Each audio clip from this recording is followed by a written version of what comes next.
Bismillahirrahmanirrahim. Alhamdulillahirabbil alamin. Allahumma shalli wa sallim wa barik ala Muhammad wa ala ali Muhammad.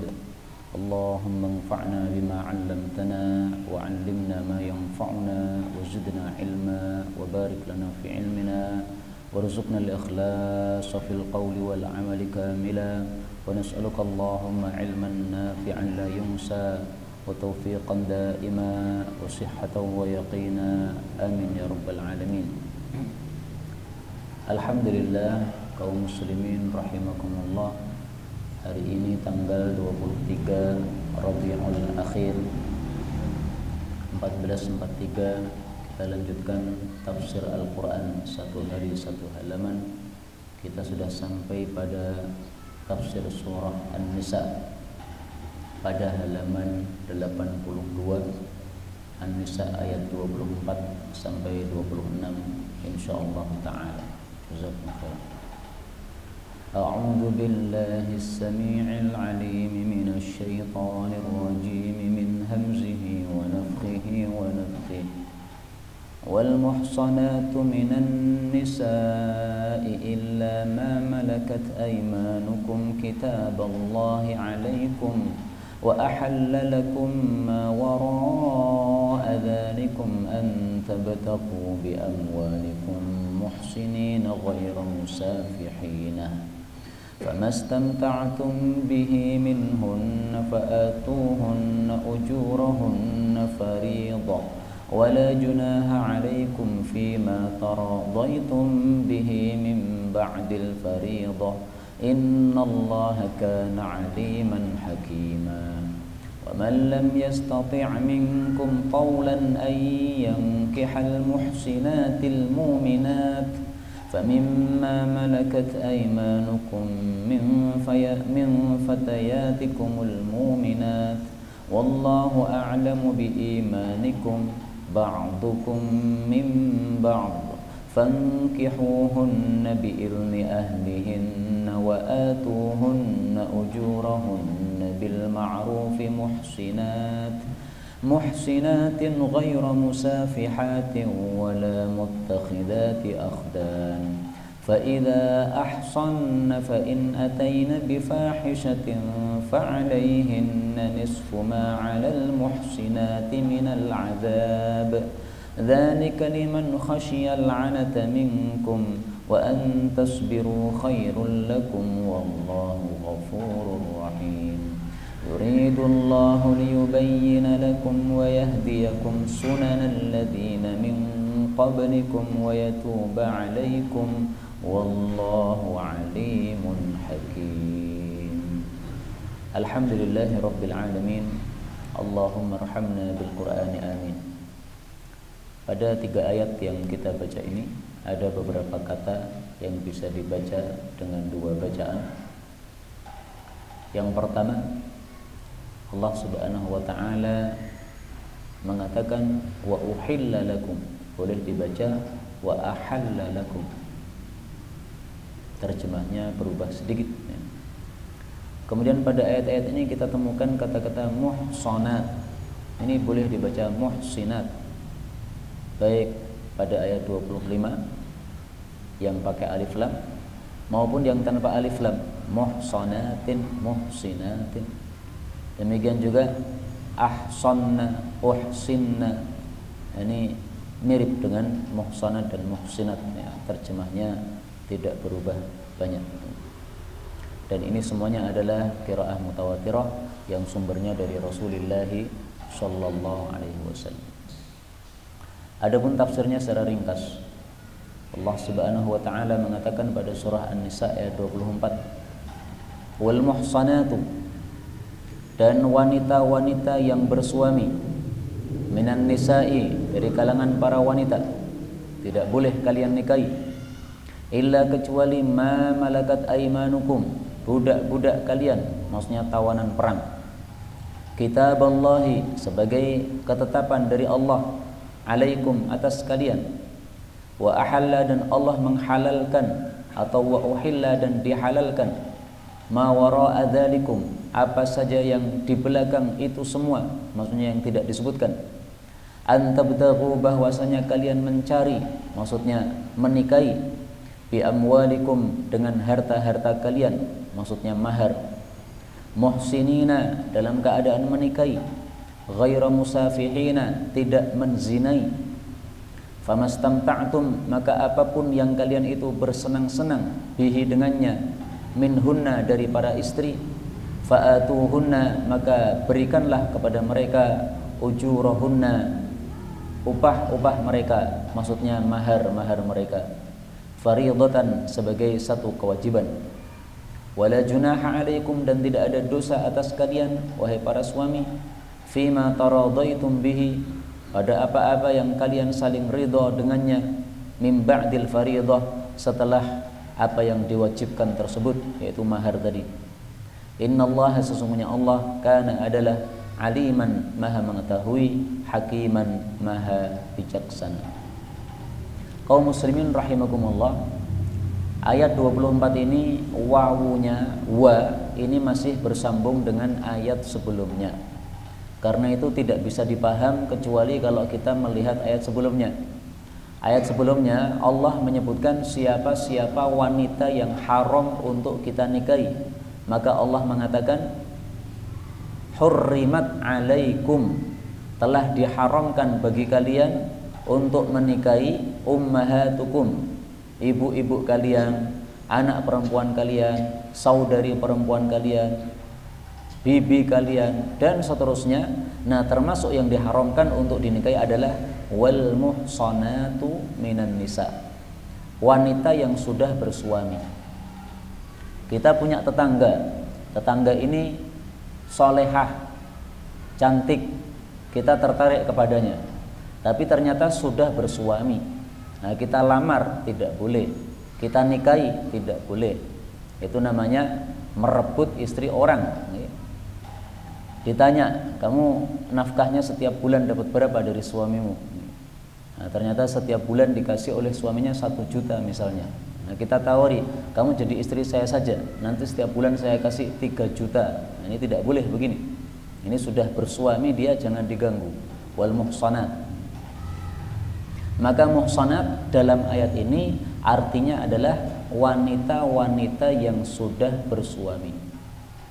Adapun pada kata-kata setelahnya nanti akan kita temukan kata-kata muhsanat yang artinya bukan wanita yang sudah bersuami. Maka ringkasnya muhsanat itu punya 3 arti. Kadang diartikan wanita bersuami, kadang diartikan wanita yang baik-baik, kadang diartikan wanita merdeka. Ada 3. Nah, maka untuk menetapkan arti mana yang tepat itu dilihat kondisi kalimatnya. Di sini kondisi kalimatnya wal muhsanat menyebabkan ulama tafsir mengartikan ini adalah wanita yang sudah bersuami. Kenapa? Karena ini bicara tentang wanita yang tidak boleh dinikahi. Wanita merdeka boleh kita nikahi, wanita yang baik-baik boleh kita nikahi. Nah, yang tidak boleh siapa? Yang sudah bersuami. Berarti muhsanat di sini wanita yang bersuami. Ada pengecualian, illa ma malakat aymanukum, kecuali budak. Yang dimaksud budak di sini budak tawanan perang. Muslim dengan Amerika kafir perang. Amerika kafir kalah. Wanita-wanitanya jadi tawanan. Nah, meskipun jadi tawanan, meskipun tawanan ini masih punya suami, tapi karena dia sebagai tawanan kita kumpuli boleh. Maka kasus ayat ini dialami oleh para sahabat. Mereka berperang melawan orang-orang kafir, kemudian orang-orang kafir kalah, wanita-wanitanya dijadikan tawanan perang. Maka para sahabat Nabi ingin hubungan intim dengan budak-budak hasil perang ini. Mereka merasa berdosa. Kenapa? Ini perempuan-perempuan punya suami, yaitu ketika masih bersama suaminya di negara kafir itu dia punya suami, statusnya itu sebagai istri. Nah, oleh Allah dikatakan di sini illa ma malakat aymanukum, kecuali budak tawanan perang boleh kalian kumpuli meskipun statusnya dia punya suami. Kenapa? Karena begitu kita jadikan tawanan perang itu menjadi hak milik kita. Itu sama dengan budak kita sendiri yang boleh kita kumpuli. kitaballahi alaikum, ikutilah ketetapan Allah terhadap kalian, alias apa yang sudah ditetapkan oleh Allah. Wanita-wanita yang haram dinikahi jangan dilanggar. Mulai dari yang pertama kemarin, ibu kita tidak boleh dinikahi, sampai yang terakhir ini, wanita yang sudah bersuami jangan dinikahi. Ini ketetapan dari Allah. Wa ahalla lakum ma wara'a dzalikum, Allah menghalalkan semua yang tidak disebutkan sebelumnya. Berarti yang halal dengan yang haram lebih banyak yang haram. Maka yang haram disebutkan oleh Allah. Ibu haram dinikahi, anak perempuan haram dinikahi, saudari perempuan haram dinikahi. Yang halal tidak disebutkan. Kenapa? Yang halal lebih banyak. Kalau yang halal disebutkan, nanti satu surat menyebutkan wanita yang halal dinikahi tidak selesai-selesai. Halal menikahi tetanggamu, halal menikahi gurumu, halal menikahi ustadzahmu, halal menikahi muridmu. Saya rampung-rampung nih. Karena saking banyaknya yang halal nih. Nah, maka sungguh aneh orang yang melanggar apa yang ditetapkan oleh Allah, sementara yang halal itu sebenarnya banyak, yang haram itu sebenarnya sempit nih. Babi haram kok dimakan, aneh nih. Ada, saya lewat selalu kalau di Solo Utara itu ada orang jualan kuah babi. Ini nggak ada yang beli juga. Nah, aneh sekali. Babi haram, sementara yang halal banyak kok malah pilih yang diharamkan. Antabdaghu bi amwalikum, kalian mencari dengan harta kalian. Maksudnya menikahi wanita dengan memberikan mahar. Berarti mahar itu hukumnya apa? Wajib. Tidak boleh menikah tanpa mahar, kecuali satu orang saja, yaitu Rasulullah Sallallahu Alaihi Wasallam. Dalilnya apa? Dalam Al-Quran.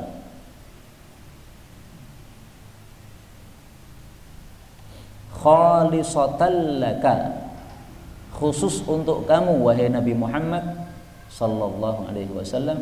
Surat Al-Ahzab ayat 50.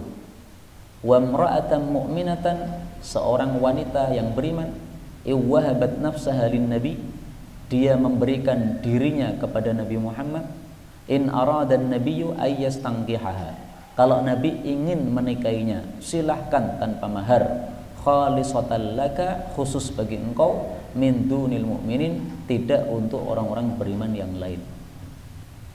Jadi ada seorang perempuan datang kepada Anda, saya menawarkan diriku sebagai istrimu kedua, itu boleh. Tapi tidak boleh langsung kita saut, yo karena di bojoku, nggak boleh. Harus dilamar dulu kepada mertua atau calon mertua kita. Ya, setelah itu, setelah dilamar, diizinkan, dikawinkan, dikasih mahar, nah baru boleh. Tapi kalau perempuan kepada Nabi Muhammad SAW ini langsung dibawa boleh. Ya Rasulullah, ini saya menawarkan diriku kepada engkau, tertarik tidak?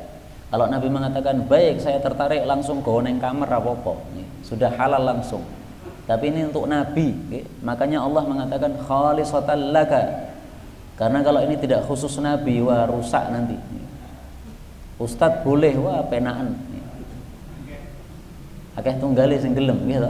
Nah, makanya itu khusus Nabi. Muhsinin ghaira musafihin, menikahi bukan berzina. Jadi memberikan mahar itu betul-betul untuk menikah, bukan berzina. Karena zina itu ya seperti memberi mahar juga. Bayarnya berapa mbak? 100.000. Berapa jam? Sak jam. Nah, kan mirip dengan mahar itu. Tapi itu tidak halal. Kenapa? Itu tidak muhsinin. Itu tidak menikahi, tetapi dia itu musafihin, zina. Famastamta'tum bihi minhunna fa'atuhunna ujurahunna fariidah. Apapun yang kalian menikmati istri, maksudnya di sini jima, maka berikanlah kepada istri mahar mereka secara wajib.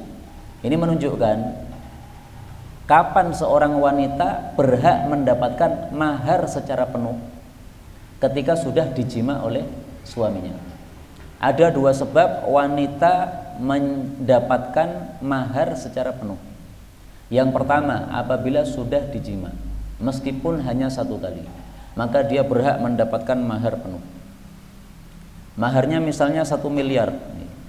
Nah, dijima satu kali, habis itu dicerai, tetap 1 miliar wajib diberikan semuanya. Tidak boleh suami mengatakan karena baru satu kali kemudian saya cerai, saya berikan separuhnya saja, 0,5 miliar. Tidak bisa. Karena di sini Allah katakan fa'atuhunna ujurahunna fariidhah. Yang kedua, apabila ditinggal mati oleh suaminya, meskipun belum pernah jima. Malam Senin seperti ini akad nikah. Kemudian Senin paginya suaminya mati, padahal belum hubungan malamnya. Nah, itu sudah berhak mendapatkan apa? Mahar secara penuh. Ini dua hal penyebab wanita mendapatkan mahar secara penuh. Ini tafsiran untuk ayat ini menurut tafsiran yang terkenal. Apakah ada tafsiran lain? Ada. Perhatikan, jangan ngantuk karena bahaya. Famastamta'tun, apapun yang kalian nikah mut'ah minhunna, kepada para wanita, fa'atuhunna ujurahunna fariidhah, bayarkan maharnya secara wajib. Berarti menunjukkan bolehnya nikah apa?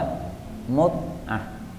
Saya ulangi lagi, ayat ini berarti menunjukkan bolehnya nikah mut'ah. Tapi kalau ayat ini dipahami nikah mut'ah, saya kasih tanda merah, maksudnya ayat ini sudah mansukh. Nah, seperti yang kemarin saya usulkan, alangkah bagusnya kalau ayat-ayat yang sudah mansukh, yang tidak berlaku, itu kasih tanda merah, sehingga orang membaca jadi paham, oh ini sudah nggak berlaku. Jadi di awal Islam nikah mut'ah itu boleh. Nikah mut'ah itu kawin kontrak, kawin dengan kesepakatan berapa lama. Saya nikah sama kamu, pengennya berapa? 1 pekan, boleh 1 pekan. 1 bulan, boleh 1 bulan. Itu dulu, sekarang sudah nggak boleh. Nah, dalilnya tidak boleh mana? Dalam Qur'annya kan nggak ada. Dalam Qur'annya tidak ada. Tapi ingat, wahyu itu ada 2, ada Qur'an, ada hadis. Nah, sekarang hadisnya jelas. Naha, Nabi melarang anil mut'ah, dari kawin kontrak. Hadis riwayat Kha, itu Bukhari. Kapan Nabi melarangnya? Naha, telah melarang Rasulullah SAW anil mut'ah, dari nikah mut'ah, ama Khaybar, pada tahun perang Khaybar. Perang Khaybar itu tahun 7 Hijriah. Tahun berapa? 7 Hijriah.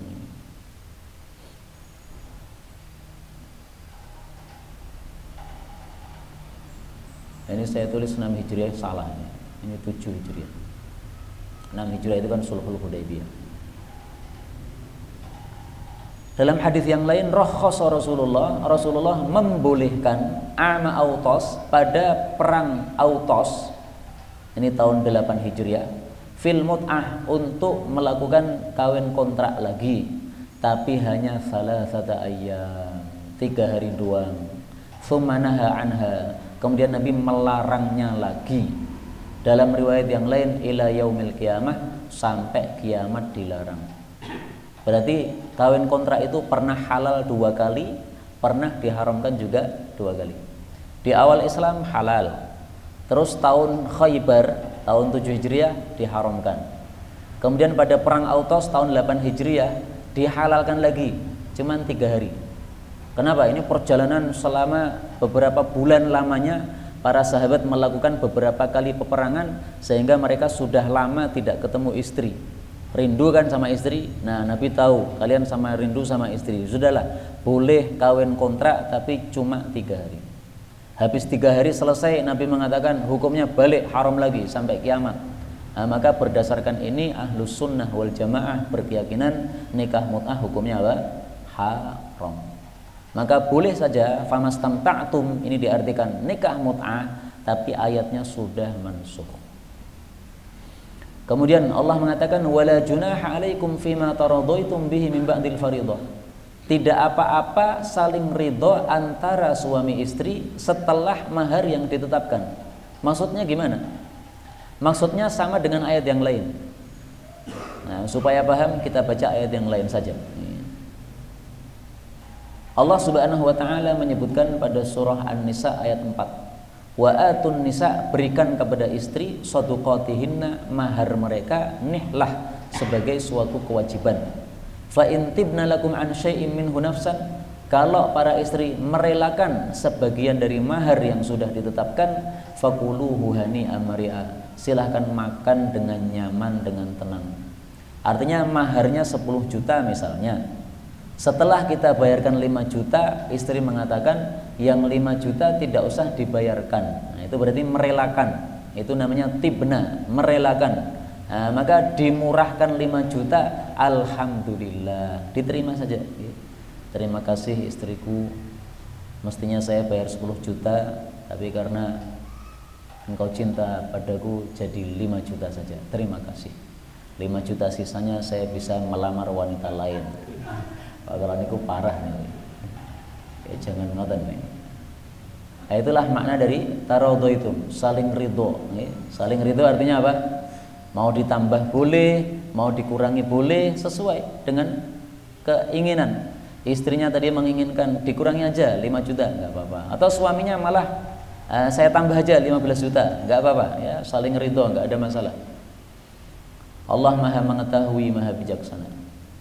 Kemudian Allah mengatakan, wa man lam yastati', barang siapa yang belum mampu, minkum di antara kalian, taulan, akan kelonggaran harta, belum mampu untuk ayyangkiha, untuk menikahi al-muhsanati, wanita-wanita merdeka, al-mu'minati, yang beriman, famimma malakat, maka silahkan menikahi budak-budak, ma malakat aimanukum, budak-budak kalian, min fatayatikum, dari budak-budak perempuan kalian, al-mu'minat, yang beriman. Wallahu, dan Allah itu a'lamu, lebih mengetahui, bi imanikum, terhadap iman kalian. Ba'dukum, sebagian kalian, mim ba'din, dari sebagian yang lain. Sampai di sini dulu karena ayatnya panjang. Ayat ini menunjukkan bolehnya orang menikahi budak perempuan. Padahal laki-laki ini seorang merdeka, menikahi budak yang derajatnya lebih rendah, tidak apa-apa. Tapi ada 2 syaratnya.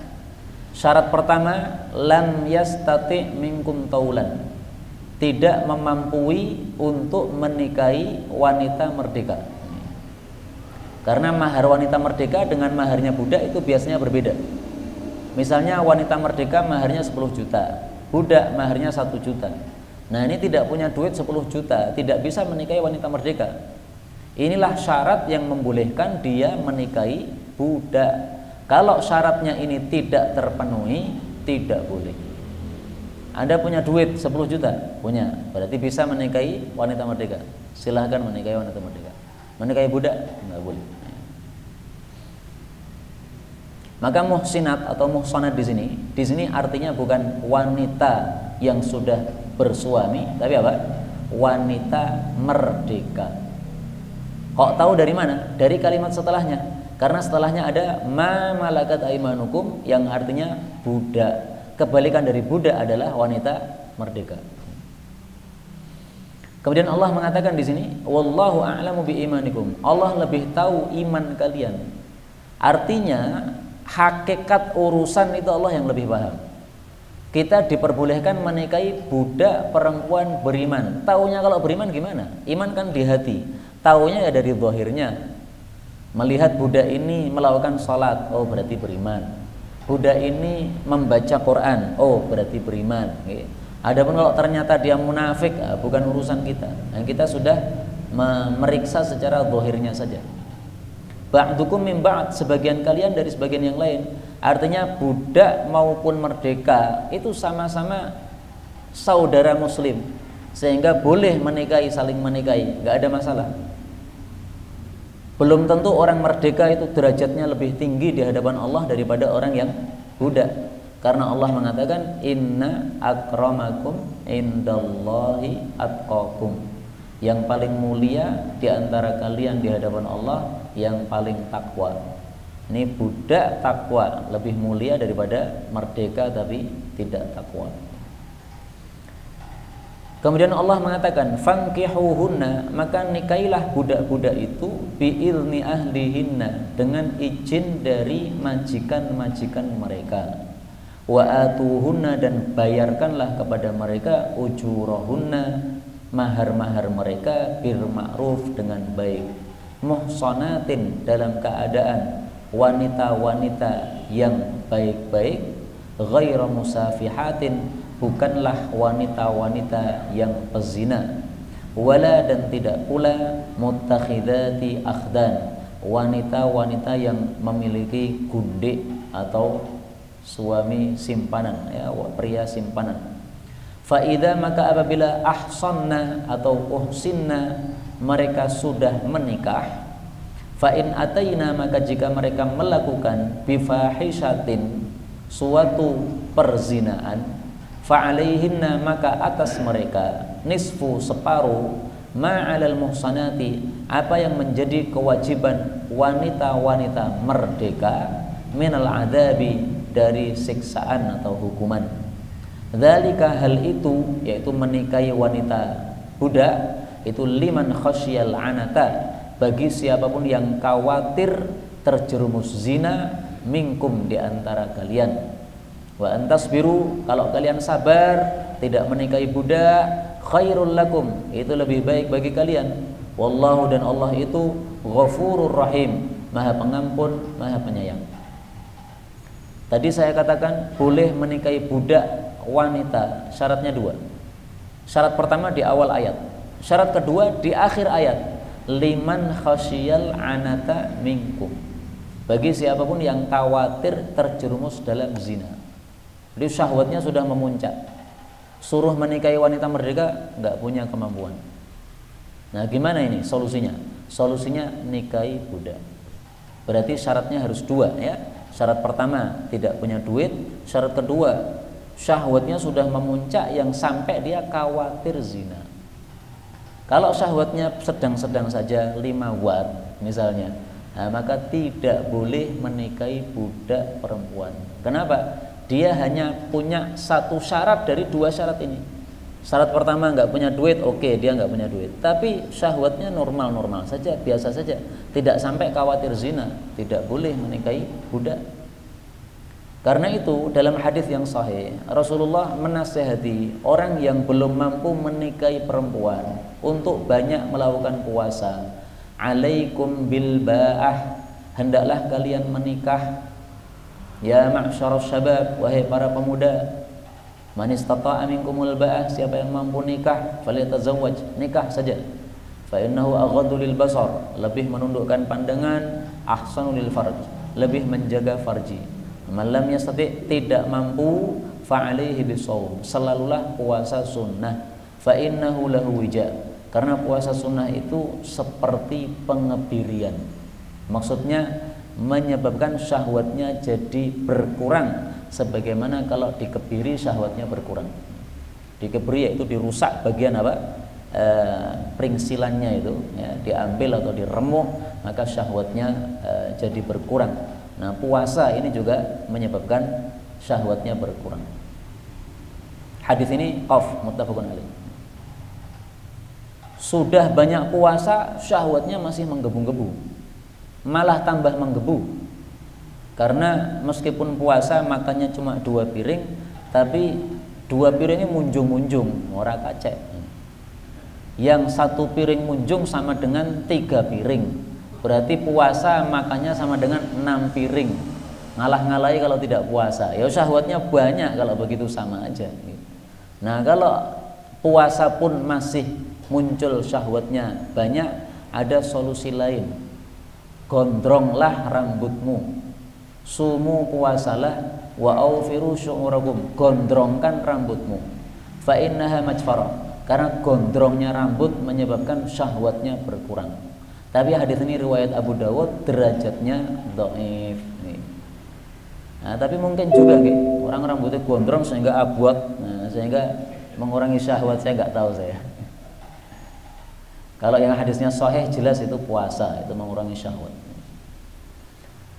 Allah mengatakan di sini, fankihuhunna biilni ahlihin, nikahi para budak dengan izin majikan. Berarti walinya budak itu adalah siapa? Majikan. Baik itu budak laki-laki maupun budak perempuan harus izin majikan. Kalau ada budak nikah tanpa izin majikan, itu jatuhnya zina.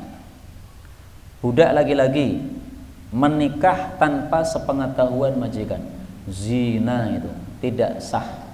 Kalau dia nekat hubungan intim, itu zina, dosanya sama dengan dosa zina. Rasulullah bersabda, ayyuma abdin, siapapun budak, tazawwaja bi ghairi ilmi ahli, menikah tanpa izin majikannya, fahuwa ahir, itu pezina namanya.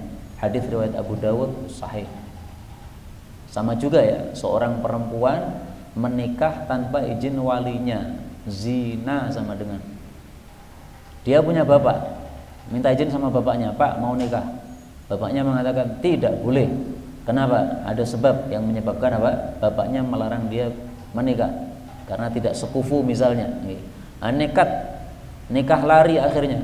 Nah, itu zina kayak begitu karena tidak direstui oleh walinya yang sah. Kembali ke sini, Allah mengatakan wa atuhunna ujurahunna bil ma'ruf. Bayarkan maharnya dengan baik. Dengan baik itu maksudnya jangan dikurangi. Ini gara-gara budak derajatnya rendah, saya sebagai orang merdeka derajatnya lebih tinggi, saya kasih maharnya separuh aja. Kesepakatan 1 juta dikasih 500.000, ini berarti tidak bil ma'ruf. Jangan seperti itu ya. Meskipun dia budak, tapi kalau sudah disepakati 1 juta 1 juta. Muhsinatin. Nah, muhsinat di sini artinya adalah wanita-wanita yang baik. Jadi budak perempuan yang boleh dinikahi syaratnya apa?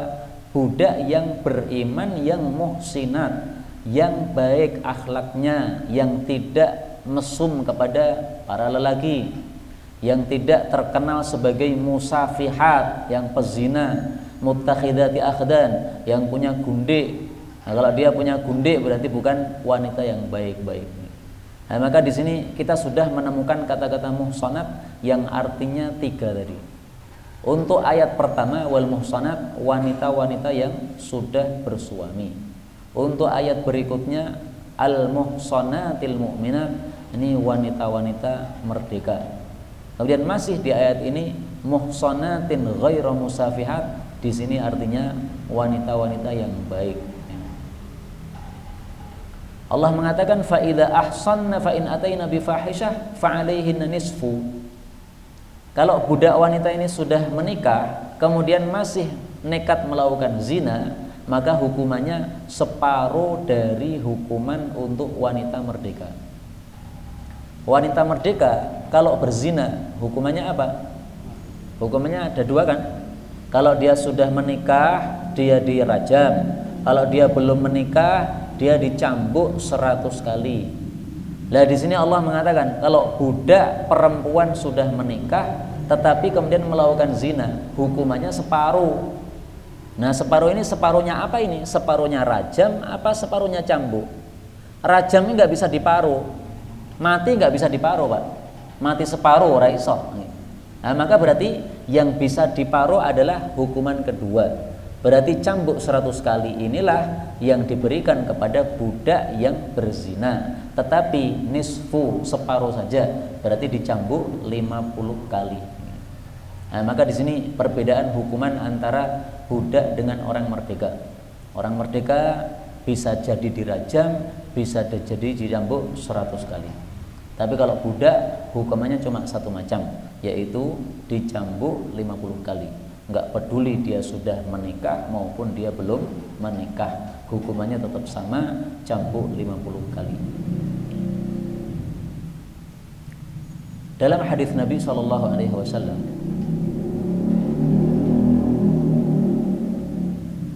kita temukan masalah yang lain tapi mirip. Talaqul amati tatliqatan. Cerai kepada budak perempuan itu hanya 2 kali, tidak bisa 3 kali seperti orang merdeka. Wa iddatuha haidotani, masa iddahnya hanya 2 kali haid, bukan 3 kali haid seperti wanita merdeka. Ini hadis riwayat Abu Dawud tapi derajatnya dhaif. Nah, jadi ringkasnya hukum budak itu separuh dari merdeka. Kalau orang merdeka masa iddahnya kan 3 kali haid. Nah, ini di paruh 1,5 nggak bisa, nah, maka 2 kali haid. Kemudian Allah Subhanahu wa taala mengatakan wa antasbiru khairul lakum. Kalau kalian sabar tidak menikahi budak itu lebih baik. Kenapa? Karena kalau kita orang merdeka menikahi budak, hasil dari pernikahan ini menghasilkan budak lagi. Anaknya istri kita bukan milik kita, tetapi milik majikannya istri kita. Kenapa? Istri kita adalah budak. Jadi kalau saya menikahi budak wanita, memang budak wanita ini halal untuk saya kumpuli. Tapi nanti kalau dia hamil, dia melahirkan anak, anaknya milik si majikan, bukan milik saya. Saya bawa pergi, oh nggak bisa. Saya bisanya hanya menikmati budak itu saja sebagai istri saya, tapi anak-anaknya menjadi milik majikan. Kenapa? Nasabnya kembali ke ibunya. Nasabnya kembali ke apa? Ibunya. Sehingga karena ibunya budak, dia ngikuti ibunya budak. Itulah sebabnya Allah mengatakan kalian sabar lebih baik. Kemudian Allah mengatakan yuridullahu, Allah menghendaki liyubayyina lakum, untuk menjelaskan bagi kalian, wa yahdiyakum, dan menunjuki kalian, sunnah alladzina min qablikum, orang-orang sebelum kalian, wa yatuba alaikum, dan Allah ingin memberi tobat kepada kalian. Wallahu alimun hakim, Allah maha mengetahui, maha bijaksana. Yang dimaksud sunnah itu adalah taraik mahmudah, jalan-jalan hidup yang terpuji. Jadi Allah menjelaskan ayat-ayat ini adalah supaya Allah menjelaskan kepada kita jalan-jalan hidup yang terpuji yang sudah ditetapkan oleh Allah untuk umat-umat terdahulu. Umat terdahulu sama juga, tidak boleh zina sehingga disyariatkan menikah. Umat-umat terdahulu sama juga, lebih baik jangan menikahi budak. Ayo kalau terpaksa ada 2 syarat tadi, boleh menikahi budak, tapi sabar jauh lebih baik. Nah, ini termasuk sunnah-sunnah umat terdahulu. Diulang lagi oleh Allah untuk umat Islam, umat Nabi Muhammad Sallallahu Alaihi Wasallam. Itu makna kata-kata sunnah. Ya. Jadi kalau ada istilah sunnah Nabi, itu maksudnya apa? Jalan hidup Nabi yang terpuji. Nabi minum dengan tangan kanan, nah itu sunnah Nabi. Nabi makan dengan tangan kanan, itu sunnah Nabi. Nabi menikahi perempuan, itu sunnah Nabi. Nabi sholat jamaah, itu sunnah Nabi. Itu jalan hidup yang terpuji yang dilakukan oleh Rasulullah Sallallahu Alaihi Wasallam. Inilah yang dapat kita pelajari, benarnya dari Allah. Kalaupun ada salahnya, fa astaghfirullahaladzim li wa lakum.